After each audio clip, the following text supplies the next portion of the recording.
Break के बाद आपका बहुत बहुत स्वागत है। आप देख रहे हैं हमारा खास कार्यक्रम ज्योतिष वास्तु और आप हमारे साथ मौजूद हैं ज्योतिषाचार्य पंडित पवन कौशिक जी। और आज हमें बता रहे हैं दाम्पत्य जीवन में किस तरीके से सुख को बनाए रखें और किस तरीके से जो कलह है, आपसी वैमनस्य है, उसको दूर किया जाए। पंडित जी, बहुत आप हमेशा आमतौर पर मना करते हैं कि जनरलाइज उपाय नहीं करने चाहिए। क्या ये जो प्रॉब्लम है जो आजकल सबसे ज्यादा युवाओं में देखी जा रही है, इसके लिए कुछ ऐसे उपाय हैं जो जनरलाइज भी हैं, जो कि कोई भी इंसान कर सकता है? जी बिल्कुल बिल्कुल। दर्शकों, मैं आपको बता दूं, जैसे कई बार मेरे पास ऐसी समस्याएं आई हैं कि पत्नी बड़ी मुश्किल से वो परेशान है, लेकिन वो घर से नहीं निकल पाती है।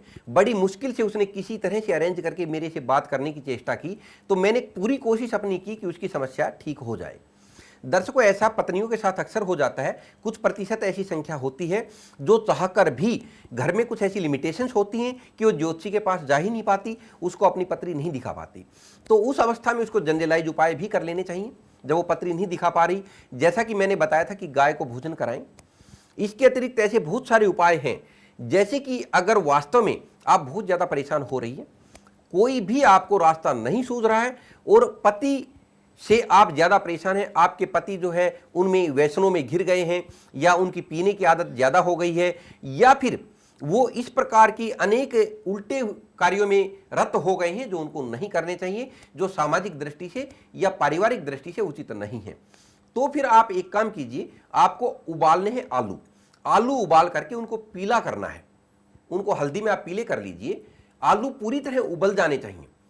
उसके बाद उनको ठंडा करेंगी, ठंडा करके उनको छीलेंगे आप, फिर उनको पीला करेंगे। उसके बाद आप काली गाय को वो आलू खिला दें। ये अपने आप में एक बड़ा चमत्कारिक उपाय है। अगर आप ऐसा करती हैं, ये आपको वीरवार को करना है, तो आप देखेंगे कि आपके पति के स्वभाव में आश्चर्यजनक परिवर्तन आएगा और वो बहुत सारे जिनको आप गलत समझ रही थी या जो सामाजिक या दृष्टि के हिसाब से गलत हैं, उन चीजों को आपके पति छोड़ देंगे। एक चीज और बता दूं मैं, आप ज्योतिषी के पास नहीं भी जा पाती तो कम से कम इतना अवश्य करें। देखिए, पत्री दिखाकर उपाय करने का मजा ही अलग है। अगर आप किसी परम योग्य ज्योतिषी को, जिसने वास्तव में ज्योतिष का अध्ययन किया है, मनन किया है, उसको आप दिखाती हैं, उसको आप अपनी पत्री दिखाएं, तो निश्चित रूप से वो जो उपाय होंगे जल्दी काम करेंगे, कारगर होंगे, और आने वाली जो आपकी दशाएं हैं उनका भी सम्यक अध्ययन हो जाता है, और वो आपको पूरी तरह से बता देते हैं कि आपको क्या करना है कि आपके दुख, आपके कलेश, आपकी समस्याएं हमेशा के लिए मिट जाएं। लेकिन एक काम आप अवश्य करें, आप किसी नवविवाहित स्त्री को भोजन अवश्य कराएं। कोई जिसका विवाह कुछ ही समय पहले हुआ हो, ऐसी किसी आपकी सहेली हो, आपके पड़ोस की कोई भी हो, उसको आप घर पर आमंत्रित करें श्रद्धापूर्वक और उसको भोजन कराएं। अगर आप ऐसा भी करती हैं तो भी इस प्रकार की जो समस्याएं हैं उनमें आपको काफ़ी ज़्यादा आराम मिलता है। इसके अतिरिक्त पीपल के पेड़ में अगर आप जल देती हैं, और स्पेशली शनिवार को अगर आप पीपल में जल देती हैं, पीपल में दीपक जलाती हैं, तो उसका प्रभाव भी दाम्पत्य जीवन पर बहुत गहरा पड़ता है और पति या पत्नी एक दूसरे से प्रेम करने लगते हैं, उनके संबंधों में मधुरता आती है। एक चीज मैं आपको और बता दूं कि इस पूरे एपिसोड में जो हम जनरल उपाय बता रहे हैं, भगवान विष्णु और मां लक्ष्मी को तो हमें भूलना ही नहीं चाहिए, क्योंकि वो तो प्रथम पति पत्नी है। वो तो हमारे मतलब इस पूरे सृष्टि के पालनहार हैं, जनक हैं, पूरी सृष्टि उनके कारण चल रही है। उनकी पूजा करें, भगवान विष्णु और लक्ष्मी की पूजा करें, उनको गुड़ और चने की दाल का भोग आप अवश्य लगाएं। अगर ऐसा आप करेंगे तो भगवान विष्णु की कृपा आप पर होगी, मां लक्ष्मी की कृपा आप पर होगी जो धन की देवी है, तो पूरी तरह से आपके वैवाहिक जीवन में सुख की बरसात होनी प्रारंभ हो जाएगी। साधुओं को पीले वस्त्र आपको देने चाहिए। साधु संतों को अगर आप पीले वस्त्र देते हैं तो इससे भी काफी ज्यादा लाभ आपको मिलता है।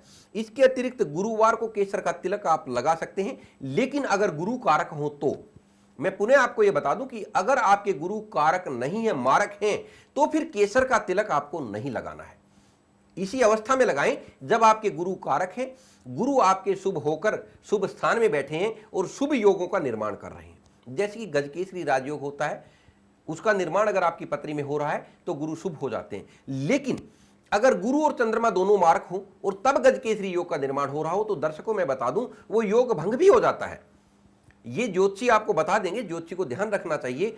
जैसे कि कोई योग बनता है तो दूसरा अगर अपोजिट योग बन जाता है तो वो योग उस योग को भंग भी कर देता है। इस बात का ध्यान रखना है। इसके अतिरिक्त अगर पति या पत्नी से संबंधित परेशानी आपको ज्यादा है तो जनरली आपको दक्षिण में सर करके सोना चाहिए। लेकिन उस अवस्था में जब पति या पत्नी से संबंधित परेशानी है तो आपको अपना सिर पूर्व में रखकर सोना है।